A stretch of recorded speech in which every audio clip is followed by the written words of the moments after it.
आनंदपुर रे सार्वजनिक रज पर्व पर प्रस्तुति बैठक अनुष्ठित हो जाइछि। स्थानीय दधिवामन मंदिर परिसर रे शिक्षाविद रमाकांत नायक आवाहकत्व अनुष्ठित एही बैठक रे पूर्वतन नगरपाल शांतनु सेठी, श्रीधर दले, महेश्वर साहू, विश्वनाथ प्रताप जेना, आईनजीवी भागीरथी दास, बार एसोसिएशन सभापति दयानिधि दास, मदन पाणी, पवित्र बेहेरा, अशोक साहू प्रमुख उपस्थित रहिथिले।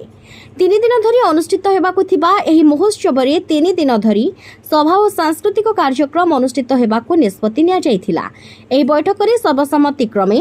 महेश्वर साहू, सभापति देवरंजन साहू, संपादक ओ मदन पाणी को संयोजक मनोनीत करा जायछि। भाईचारार गोटे वातावरण माहौल सृष्टि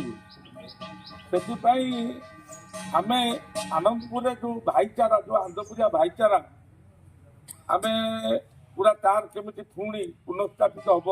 से आमे करवा एवं जो 3 दिन धरिकी जो कल्चराल प्रोग्राम हम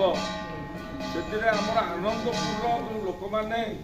सारा देश एवं राज्य में भल भल ना कमे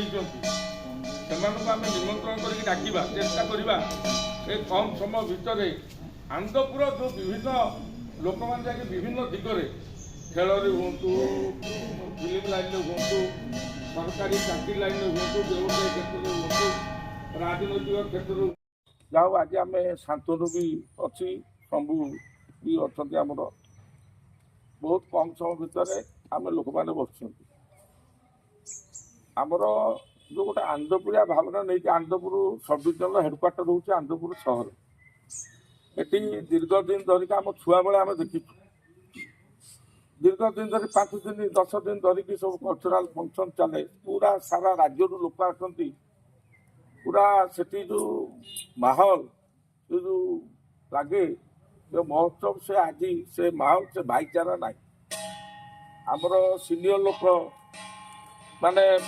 ब्यूरो रिपोर्ट टाइम टीवी।